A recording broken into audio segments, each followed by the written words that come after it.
Okay, everybody, let's get started. Again, welcome. My name is Taylor Ricketts. I'm the director of the Gund Institute for Environment here at the University of Vermont. And my job is to give a little context before I hand things over to Linda Shadler, who will in turn introduce Michael Dorsey, our speaker for today. The Gund Institute is the host of this talk, and we're really excited about it. We are, so you know, a campus-wide research accelerator here at UVM around issues of sustainability and environment. Our role is to connect scholars with each other and with leaders outside of universities to help complete interdisciplinary research and use it to help solve big, critical global problems in the environment. So one role we play is in that connecting role is hosting fantastic people on campus whose work connects broadly across UVM on issues of the environment. And Michael is certainly a good example of that.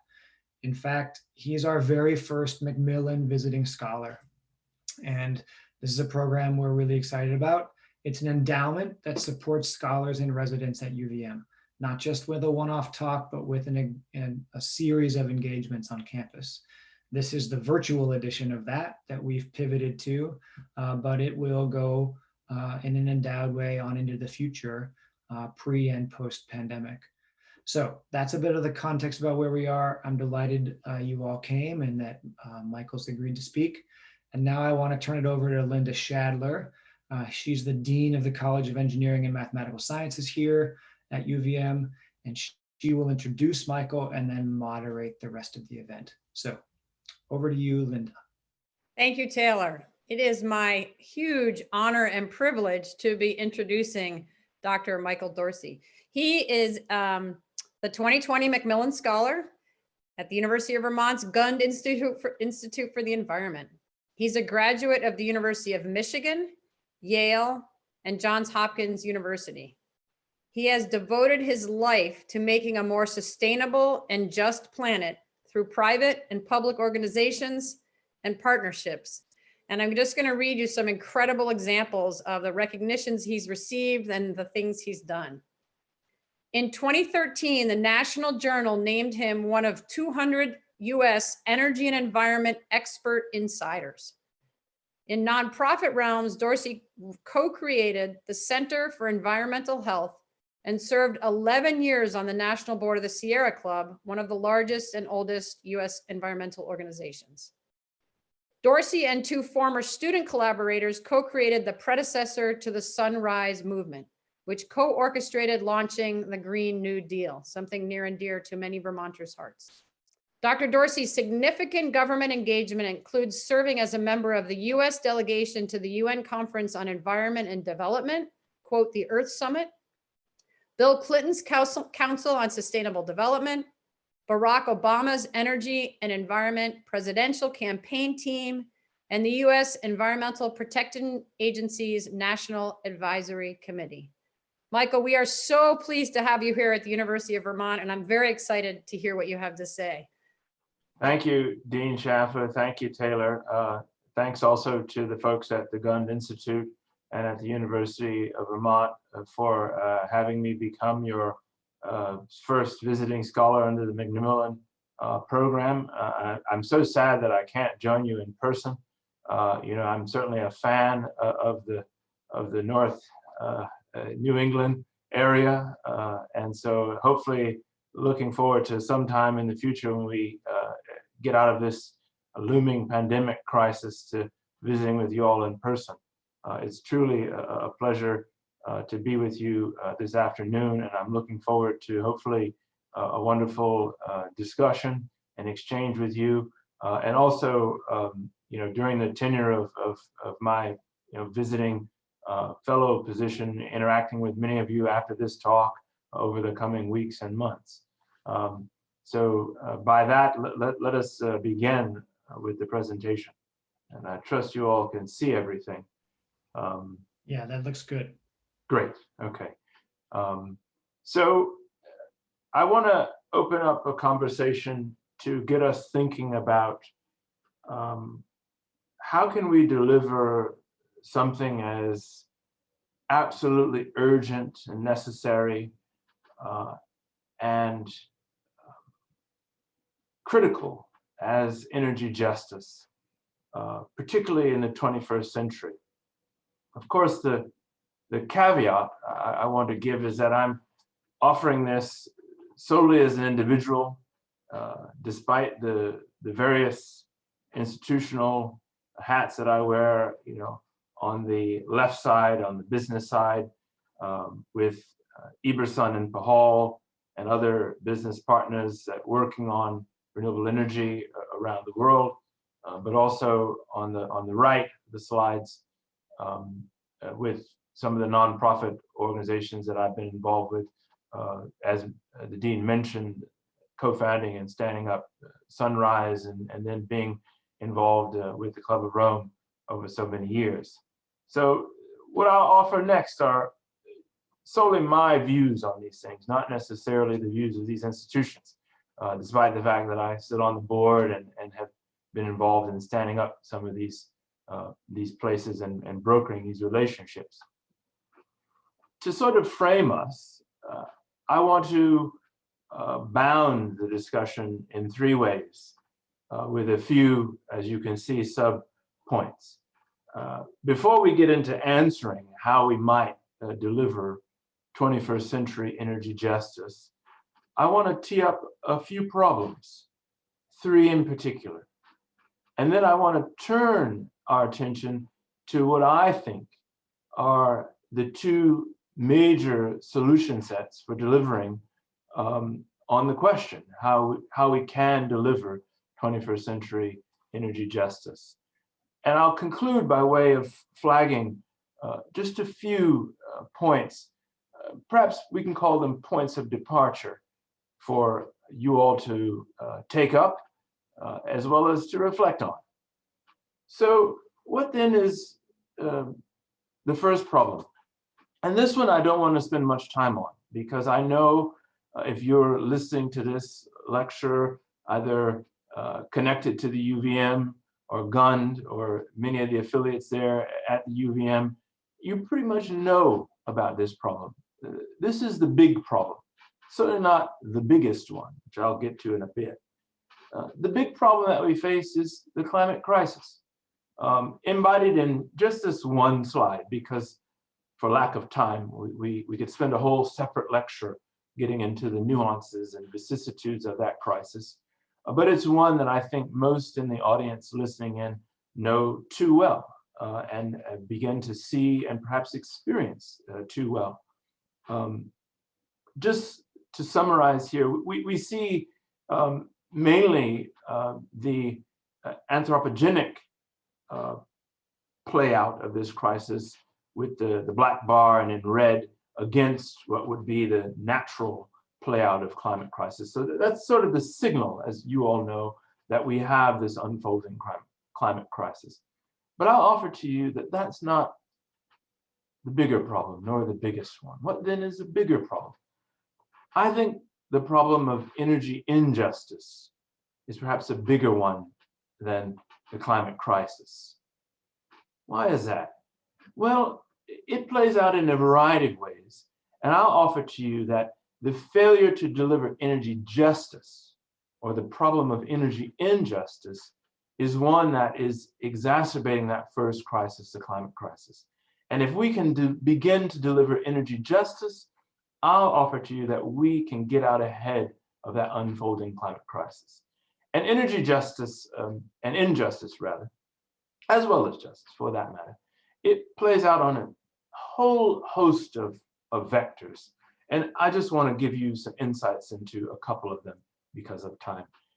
One, we can find energy injustice playing out along what I call the fuel supply geographies, or fuel supply trajectories. This is just one example of that, where we see uranium being mined to drive nuclear power, which I know you Vermonters are tuned into that nuclear problem, that most ridiculously expensive way to boil water. You got one of those facilities down in the southern part of your state that you've been wrangling and fighting over for years. We see an interesting phenomenon with respect to fuel supply geographies, we see that those who are on the margins of society, particularly in the US, are closer to the mining and also the concomitant harms from that mining. And in this case, that happens and falls upon Native Americans more so. So as you get closer to facilities that are mining uranium for nuclear power, those that are living there are disproportionately Native Americans. But energy injustice is certainly not limited to fuel supply geographies and disparities. There are problems with access to what we might consider the good stuff. In this case, solar PV. We find a colleague of mine, Dan Kamen, and some of his former students, Deb Sunter and Sergio Castellanos, put forward this paper not too long ago, a couple years ago, in Nature, where they found that there's disparities in rooftop solar PV deployment in the US along race and ethnic lines. There's a lot of nuances to why this is, and we can get into some of those details in the Q&A, but I'll give you one in particular. For the most part, in the US, if you happen to be lucky enough to own your home, you are caught up in a financial system which mandates your access to things like credit are tied to a credit score. And it just so happens that those on the margins of society, oftentimes aren't lucky enough to even own their own home. And to the extent that they do, we know there's a lot of data about the way in which the credit score system has been biased along racial and ethnic lines in this country. So, as well as not just racial and ethnic lines, but certain economic lines. So if you are lucky enough to have a credit score, which many people on the margins of society are not, and if you're not, you may not qualify for loans to put solar panels on that home that you may or may not be lucky enough to own. So we find that not just in terms of generation of energy resources and the mining, but also in the access and the parsing out of that clean, green, affordable technologies like solar PV, that those things have an injustice element to them as well. The deployment is particularly unjust in this country as well as abroad. There are many more examples of energy injustice playing out, but this is just a couple of them to sort of frame this bigger problem, a problem I think is bigger than the climate crisis. Well, what then is the biggest problem, at least in my view? I would offer to you that the biggest problem is the uneven nature of the climate crisis and its implications on lives and livelihoods, certainly around the world, as we see in this slide. We see it worsening, that uneven climate crisis or climate injustice. It's been worsening over time. Over the past several decades, we see that the burden of the uneven climate crisis falls disproportionately again on those on the margins of society, those that are nominally poor, black and brown, as we might have it in the US vernacular, those that are in the lesser developed or the highly indebted poor countries, when we extend our view globally. We see that that particular problem of the disproportionate impact of the climate crisis has actually been worsening and falling increasingly on those in the global south, as it were. And if we were to hone in on that bar on the far right that shows us that disproportionate impact globally, and you look very carefully at the top, that little green sliver, that's the sliver for the developed countries of the world. And if we were to blow that box up, we would see that akin to this graph globally, that the harm from the uneven climate crisis is disproportionately falling on those in the margins in the global north, in the developed world, as it were. But before we get to that, we're going to look at that in depth a little bit. What does the climate injustice problem look like globally beyond this sort of review of several decades, the late decades of essentially the 20th century and coming into the 21st century? Well, it looks like a variety of things. And again, just a couple of examples for lack of time. We could spend a whole course or certainly a long lecture on just these next couple of examples of the uneven climate crisis and climate injustice globally.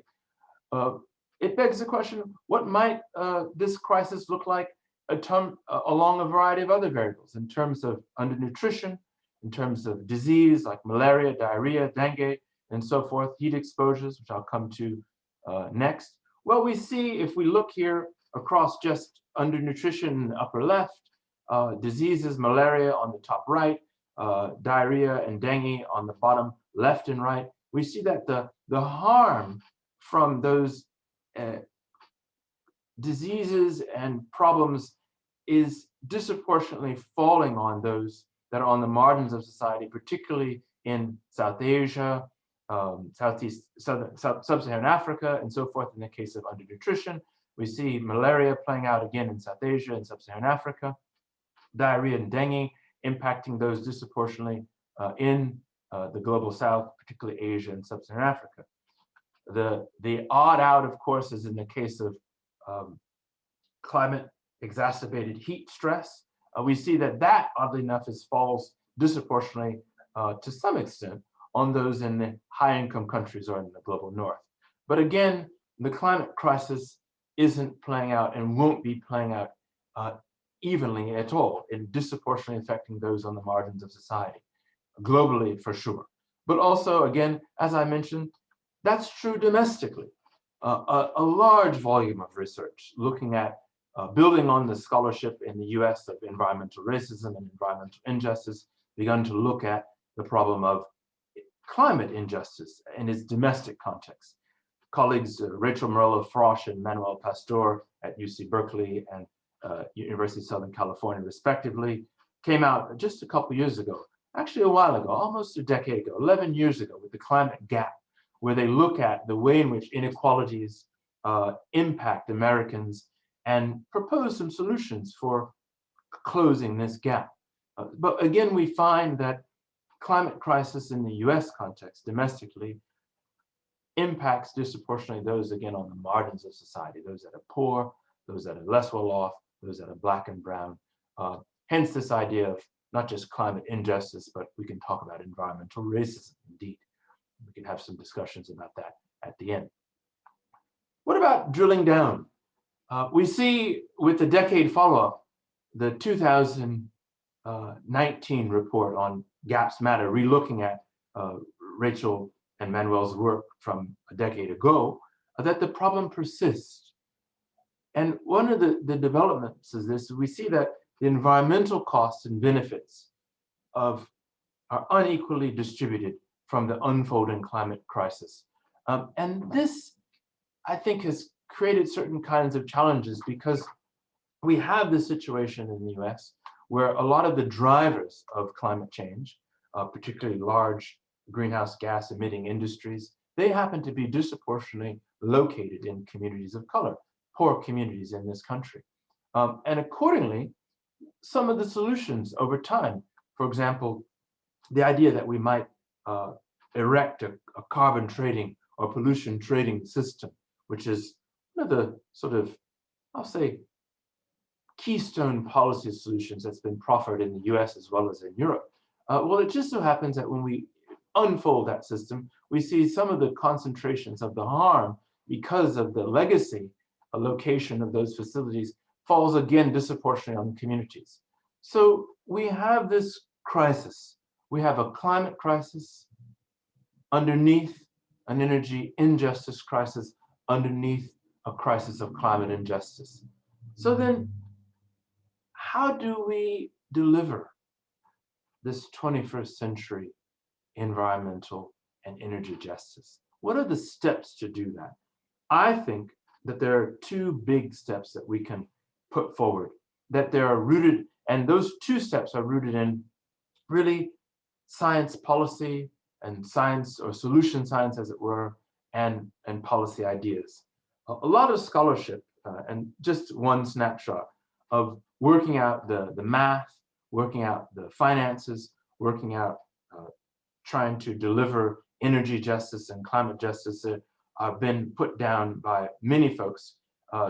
Some here, the most recent example on the left is just a letter naming some of those policies put forward by Dan Kamen's group over at UC Berkeley and others. But this is building on a whole wealth of scholarship, of looking at how we can deliver energy justice and climate justice. That scholarship, and I'll offer to you, the slides will be available for everyone, and you'll find a lot of notes and links in the notes sections of all the slides for those that are really interested in this and want to dive deeper. But that solution science, as deep as it is given up a framework for new policies that I think are the result of definitely struggle and must be configured along with certain rules in mind.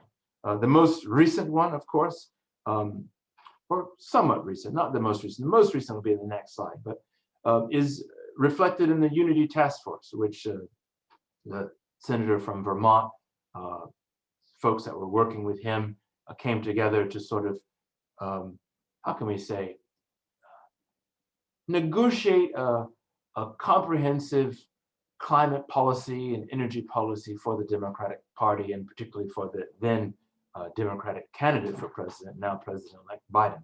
A lot of that's reflected in their Unity Task Force recommendations, about 100 pages, not all of which are focused on climate, focused on the economy, focused on health, focused on well-being along a variety of variables.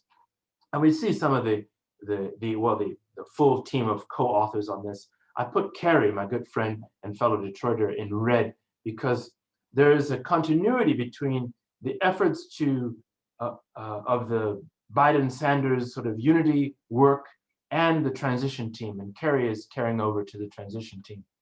So we see the informed policy thinking, the solution science-based thinking fold over into the road to campaigning for the White House, and most recently, this is reflected in the current president-elect's policies, which I would encourage everyone to take a look at.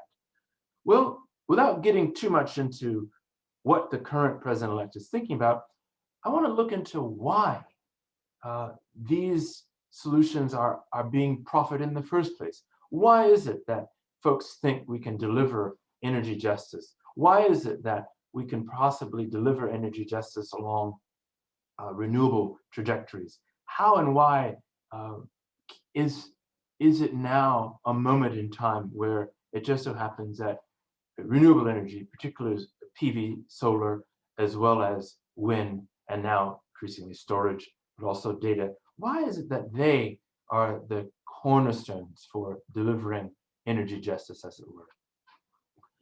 I think first and foremost, it has to do with the pricing, or what I'll call the money side of the equation. We see that, and this is a new slide. This is some data that probably some of you hopefully know and have seen in the past. This is Lazard's annual look at the levelized cost of energy. And this is just from a couple of weeks ago that came out at the end of October.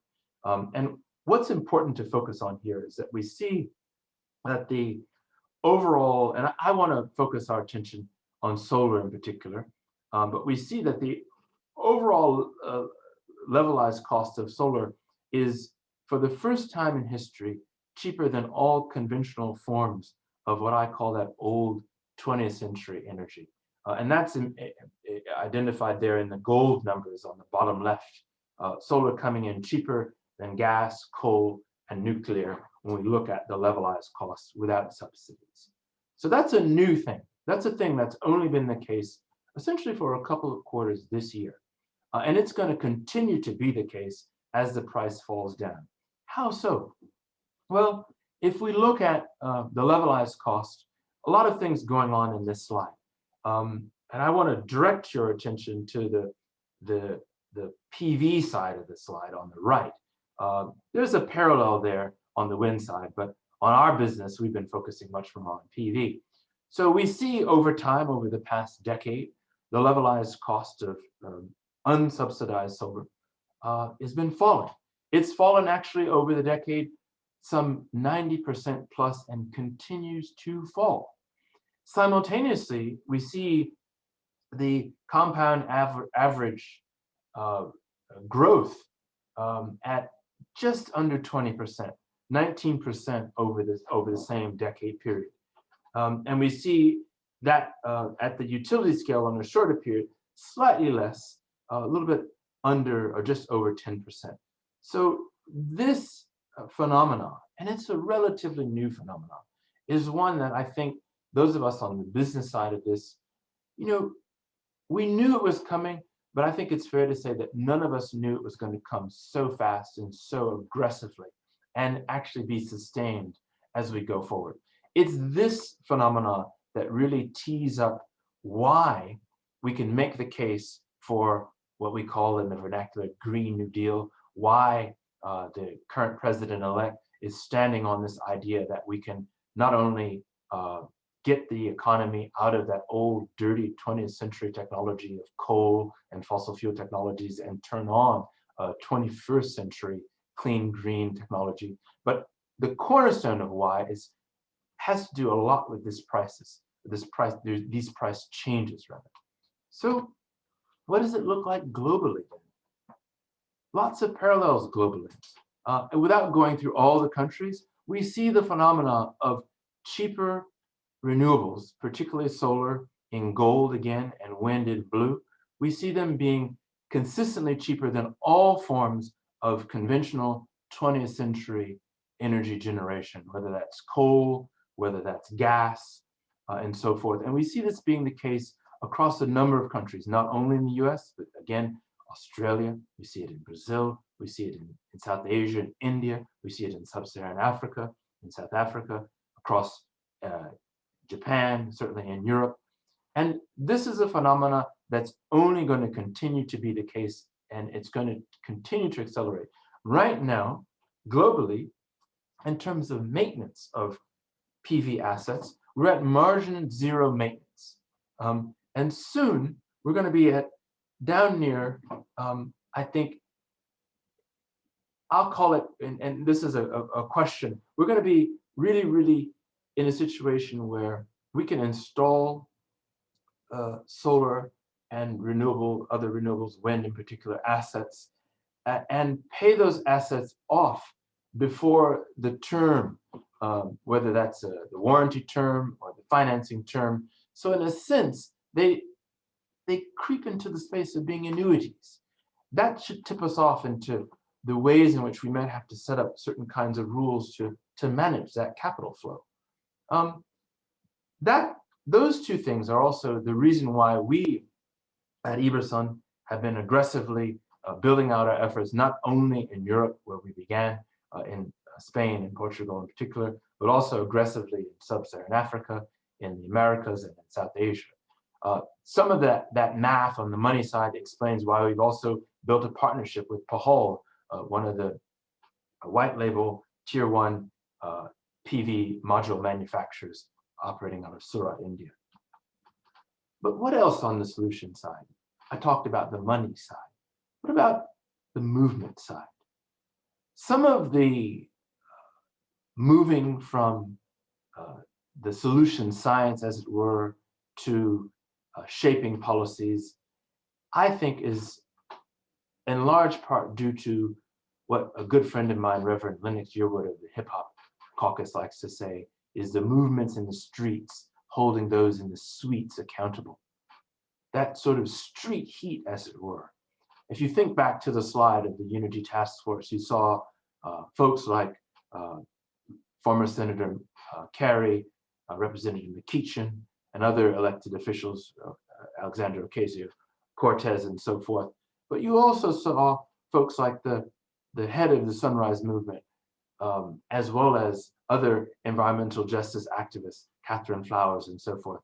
So it is indeed social movements that have been looking to and drawing on the solution science, as well as the science of environmental injustice, environmental racism, climate injustice, and taking that scholarship and bringing it together with the solution science for, as well as the economic science, as well as the business science, as it were, about the possibilities of renewables, and putting it together and turning up the heat on those in power to push them to do more, to deliver on the solutions in a faster way, and to deliver disproportionate resources to those that we know need it on the margins of society, whether they be those in low-income communities, whether they be poor, Black and brown, and poor, whether that's in Vermont, whether that's in New York, whether that's in South Africa, and points all in between.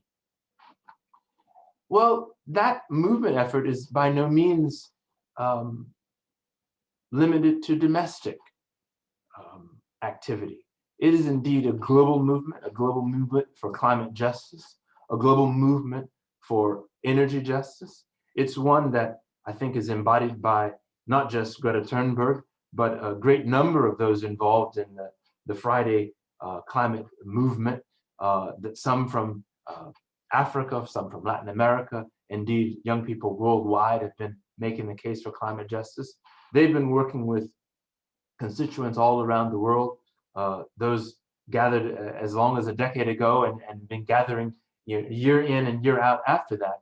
And they've been coming together, leveraging the power of social movements to do things that are embodied on the left, beginning to turn off that 20th century conventional energy generation, whether it be in the form of coal, large movements to shut down and shutter coal-fired power, but increasingly gas, as well as to hold the line on nuclear build-outs. We see places like Spain, where we've been working a lot on building out generation there, PV generation.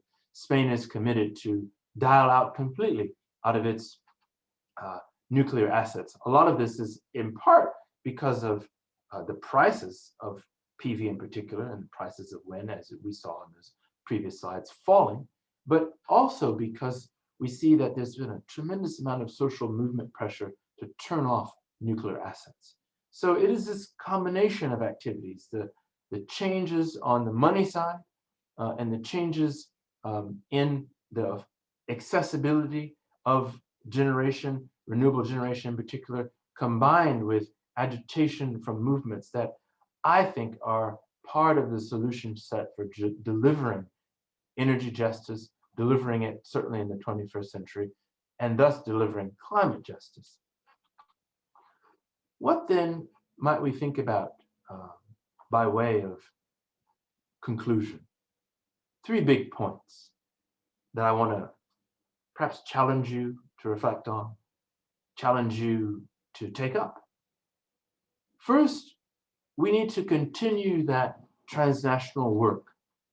That transnational work that the previous slide showed that social movements are driving. We need to do that along additional vectors, not just movement vectors, along the vectors of science, along the vectors of policy, as well as along the vectors of, I call it money here, but markets and market integration. What do I mean by those vectors of science, policy, and markets, beyond movements as well, or in addition to movements? Well, we saw, thankfully, the outgoing president try to decapitate those that are leading the climate science effort in this country.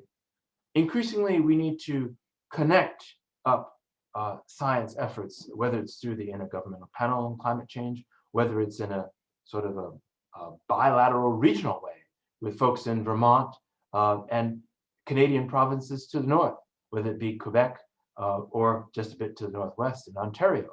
We've got to tackle these problems in a transnational way, because the problems of energy for Vermont don't stop at the border.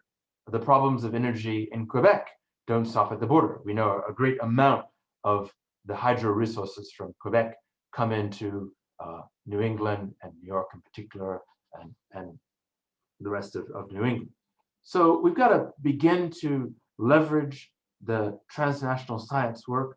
We've also got to dial that into transnational policy and decision making, and also shaping markets, because the reality is that while the levelized cost overall globally has fallen for renewable energy resources, there's great degrees of unevenness, particularly in the US. I've been looking at projects just recently in the past couple of weeks, some small projects in Michigan, where they're coming in and penciling around, $2.75 a watt to almost $3 a watt, kilowatt hour. Those are, about 40–50% above what they pencil in other markets. So we've got to begin to coordinate these efforts transnationally across borders if we're going to really break open and deliver big in terms of renewable energy solutions, in terms of advancing climate justice and delivering on it. That folds into the second point. We've got to think about, I think, how we can bring together generating and building out renewable assets, but doing so in a just manner. Right now, we're in a world where, because of the falling cost of renewable generation, the returns can be quite high. In some markets, particularly for us, we've seen returns as high as, high 20s, low 30% returns. Do we need those kind of returns? Well, as a business person, I'll say that I would necessarily never knock back those returns. Now, could policymakers and governments put certain guardrails and gates on those returns and move some of those assets into other things in the economy? Absolutely. We've got to have a policy landscape that thinks about how we can not just deliver on the vernacular of a Green New Deal, but how we can do so in a way that benefits those on the margins. Do we need to rethink, for example, the accessibility for those lucky enough to own homes? Should we rethink or eliminate having a credit score to get access to renewable or solar generation on your rooftop? Perhaps something worthy of consideration. Should the government then protect those that might decide to lend in that space if they don't have the marker, or as it were, or the keystone of a credit score to frame such lending? Perhaps. Either way, we've got to begin to think about how we can set up the policy context to deliver energy justice in a way that opens up its access to more, opens up its access to all. And then along the way, we've got to do something really, really big. We've got to increase and accelerate our ambition to build out these resources. As they get cheaper and cheaper and cheaper, gigawatt targets are no longer enough. They're no longer enough in the United States. They're certainly no longer enough in the global south of the world. We've got to think about building out a terawatt of power. Right now, around a terawatt, not just of any power, but of clean, green, renewable PV and wind power. Right now, solar and wind are in the single-digit % of most generation mixes. We know if we believe in that first crisis that I talked about at the top, the climate crisis, we know we've got to take that up by at least an order of magnitude. We've got to get into the double-digit mix of energy generation in this country and certainly abroad. And that makes a strong argument for building out terawatts of renewable energy. And then along the way, we've also got to put the serious brakes on fossil fuel technology, that old foolishness from the 20th century. It's curious that the president-elect, has been in a sort of, I'll say, how could we call it, a storm, a little bit of perhaps a tempest in a teapot around whether or not he's going to back fracking or not. I offer to you that whether he does or doesn't is perhaps inconsequential. Why? Because the money isn't there. Because those that are doing insurance are increasingly not interested in backing that kind of technology. We know increasingly states like New York have already banned that activity because of the deleterious environmental consequences of it. So that old dirty technology, whether it's fracking, whether it's coal, whether it's gas, whether it's that ridiculously expensive way to boil water, nuclear power, that stuff no longer is relevant, but it's also increasingly fiscally irresponsible. And that means we've got to step up the movement to turn it off because it doesn't pencil in the first place. We don't want to repeat the laughable moment of the previous outgoing president when he and his first EPA administrator were thumping their chest at coal, and they went to a coal facility in Pennsylvania as his first stand-up, the former EPA administrator under the outgoing president. Just so happened that that coal facility they went to was turning itself off. The investors were actually not American, they were Canadian. And so it was a sign of the future to come, and the future that is now here, that we actually have the science, we've got the finance, we've got the policies to begin to aggressively shut off that old dirty technology and aggressively build out renewables. And that's where I want to end it, on that sort of challenge to you all. And please, let's open it up for questions and answers. Be in touch. If you're with the cool kids, follow me on social media. Otherwise, I look forward to talking with you and being with you over the next few months, here at the university and virtually. Thank you. Thank you, Michael. I'll clap for everybody since they're on kind of forced mute. So welcome everybody. If you would like to ask a question, raise your hand and I will call on you. I have a bunch of questions I'd like to ask, but I'll hold off. And so I see already a question from Aaron. And then you'll be unmuted, Aaron, and you can go ahead and ask your question. If you want to turn on your video, that might be nice too. I'm not sure you can. I'm not sure I can either, but can you hear me? We can. And Aaron should give his title. He's not just any Aaron. Well, brother, the thing is that unlike people who ride on these titles and things, I'm always an EJ pioneer. We know that there's my brother Bob Bullard, who they're calling him the father of the EJ movement, the George Washington. But if that's the case, then I'm the Alexander Hamilton of the movement. I'm the Federalist, the one that's building those bridges and have built bridges. And one of the bridges I built was to go into the Sierra Club and to dismantle the racism within that organization.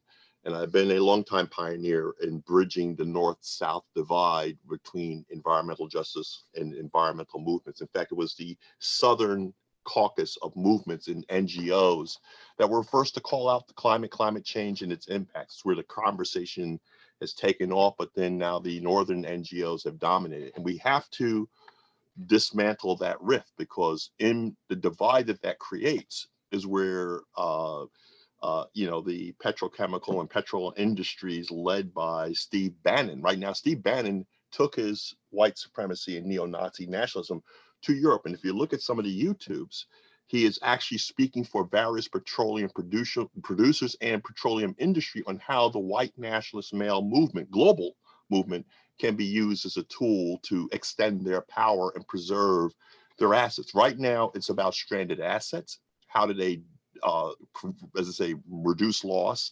And the bigger way they're reducing losses, which leads to my question, was what happened in Paris.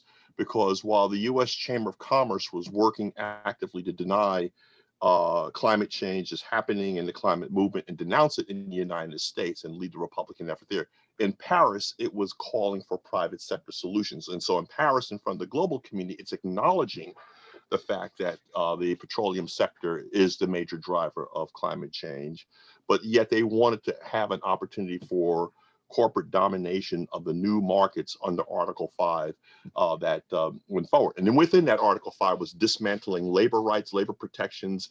And I know it's a big question, but here's the thing.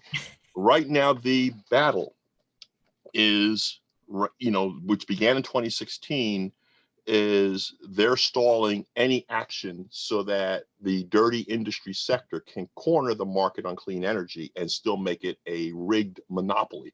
And how does the Sunrise Movement really call that out and call in nation states to make sure that we have an opportunity to not only produce clean energy and clean technology, but do it with clean labor practices that create living wages, living jobs, and sustainable communities, and not for the profits of the few, but for the benefit collectively of the many and the globe. I'm sorry for taking too much of my time, my brother. Got it. So that's an absolutely, I think, cornerstone question. I think there's several facets to it. First and foremost, I think there's some upside for the early mover advantage to those that are leading the rollout of renewable energy. On our side of the house at Eberson, we're relatively small, or maybe small and medium-sized enterprise, in the context of the Avangrids of the world, the Iberdrolas of the world, of which we are friendly with. But there is a certain amount of first mover advantage on the renewable, both on the solar and wind side, that I think there's definitely a bona fide concern that some of the old energy majors in the petroleum space and the fossil fuel sector might move out ahead. They haven't been moving that fast. There was a moment, and this moment was long ago. Perhaps some maybe like John Erickson and others, and you yourself, Aaron, remember this. There was a moment when Shell Oil was one of the largest solar companies on Earth. That was in the early part of the 21st century, just after the turn of the century. That quickly unraveled because they were investing early, anticipating that we would take the climate crisis a little bit more seriously. The world didn't step up to the plate. But now you've seen come online as those in the fossil fuel sector have sort of doubled down. And at the time when they did that, the prices were not where they are now, if you go back to my levelized cost slides. So we've seen a lot of these assets come online and be led by non-fossil fuel firms in the first place. I think one of the other problems that fossil fuel companies have is that they've got a lot of underwater assets online. Many of us, on the sort of movement side of this equation, yourself definitely sitting on the board as the president, he buried the lead, former president, first African-American president of the Sierra Club, led the effort to, basically remind and warn fossil fuel companies that they need to dial out of that stuff because they were going to be carrying these underwater assets on their books. It just so happens that at this moment in time, a lot of the financial industry is caught up with them. So you see the ExxonMobil shares in free fall, not only because of the COVID driven, but because of the fact that they've got these underwater assets on their books. So I think that's going to create a sufficient amount of drag on that sector from doing what some would like to do, pivot, particularly at the executive level. I do think on the labor side, we've got a real amazing opportunity. As I've told folks that are involved in transition of president-elect, we don't have a problem with labor being able to and wanting to transition into the build out of renewable energy. And we've got lots of initiatives to facilitate that. We actually have a problem on the executive side of fossil fuels. So it's the laggards that are claiming to be leaders at the executive level. They're holding and blocking space from moving the labor side. So, and there's a lot of transferable, skills and activities on the labor side of the equation. So I think at the same time, and this falls into, and I have to read it, but I can see a little bit of John Erickson's question in the chat about what can we do on the low wage side. I think that it falls into the labor rights issue that you raised, Aaron. This speaks to less my hat as a business person, but really the rule or the regime space that the president-elect or governments, as it were, need to set down. One of the things about solar PV in particular, it is a particularly seasonal activity. It's stochastic in this way. It's basically you peak on the labor side when you're at the maximum installation. I can bring projects and transact with projects with only a handful of people before we even build projects. We can transact projects before we actually put them in the ground. So there's a lot of capital activity before you reach your maximum labor build out. But what we do know is that, and I know some of the folks, perhaps those that have endowed the Macmillan Scholarship, and I share the business hat, we have to talk carefully about how we might extract out some of those upside profits, which I think that's a question that those on the government side need to talk about. And it's possible because the margins are growing and we need rules on those margins. Should we move a portion of margins? Am I going to be harmed if I make 14% or 17%? I'll say that harm is marginal, but could we move and sweep 3 or 4 points into having a fund for workers? Absolutely. Is that what I call the true climate or energy debate? Absolutely. So I think we're now in the we're in the sort of the Neanderthal period of energy justice policy.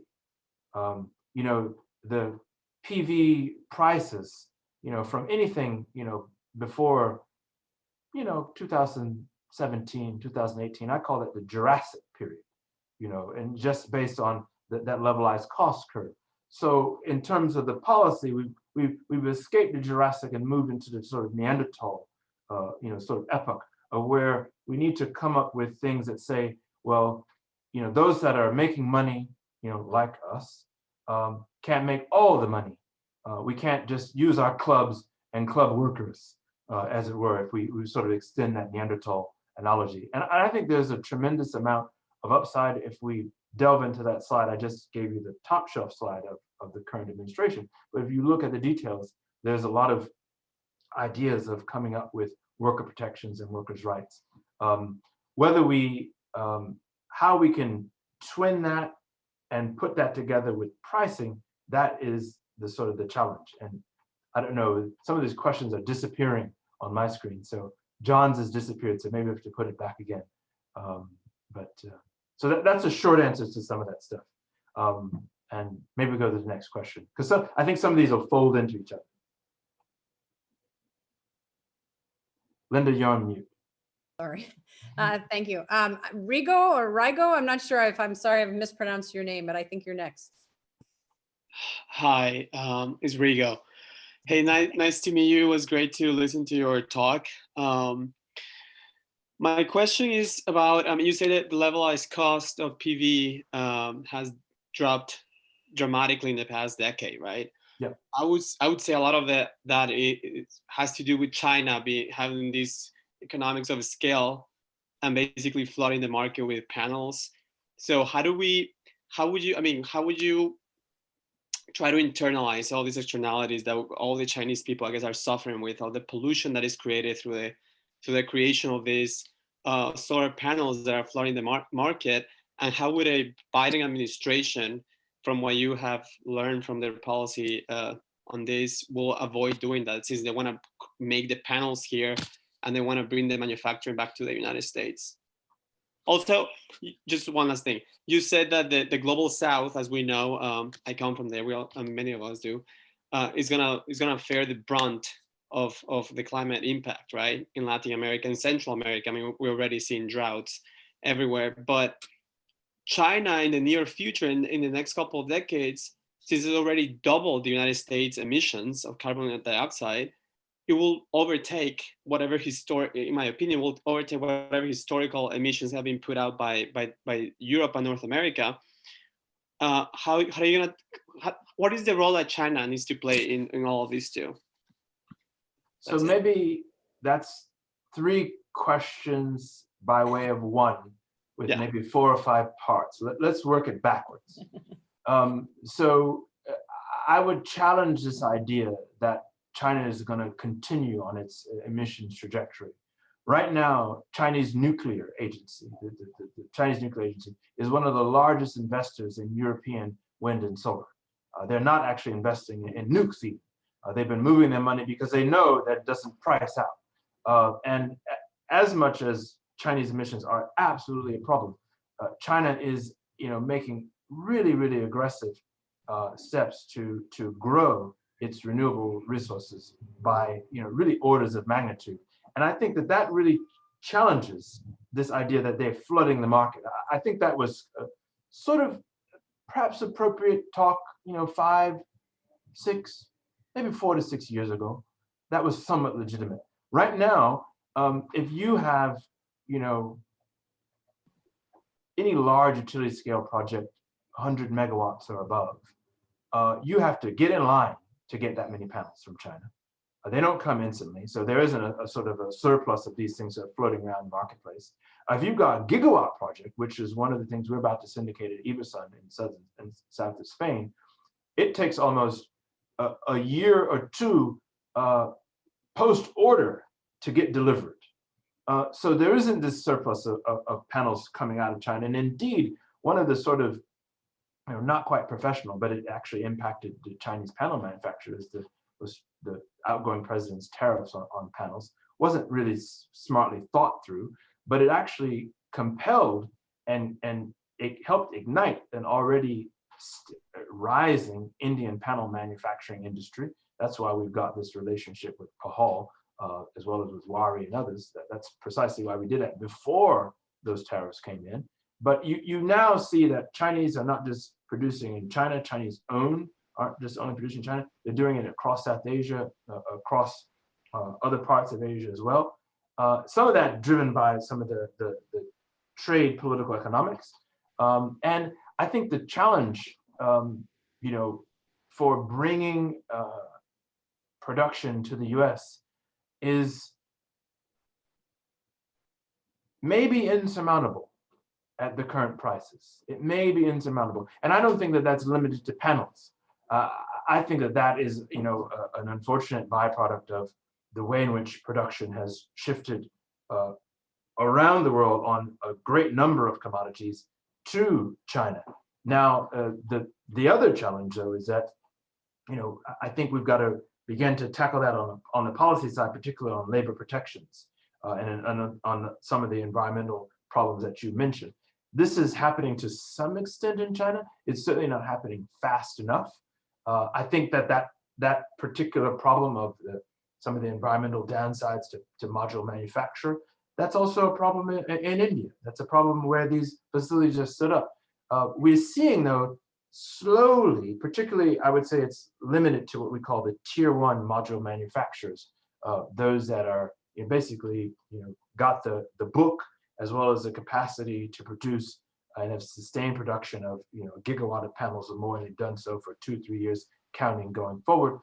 We see that group, that kind of exclusive club, that tier 1 club, they've been subjected to the sort of third-party international monitoring, evaluation, standards, practices, and so forth.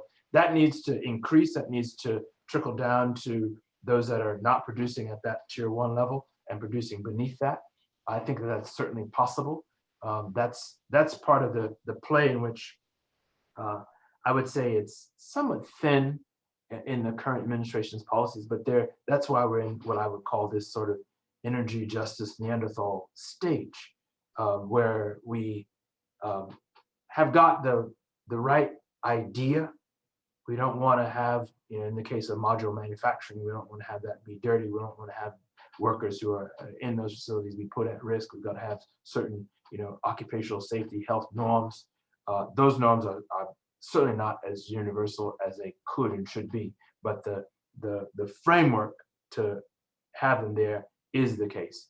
And I think I might have gotten up all 3 of those parts of that. And if not, Rigo, come back to me. Thank you, Michael. I'm hearing from my bosses here that we need to wrap up. Okay.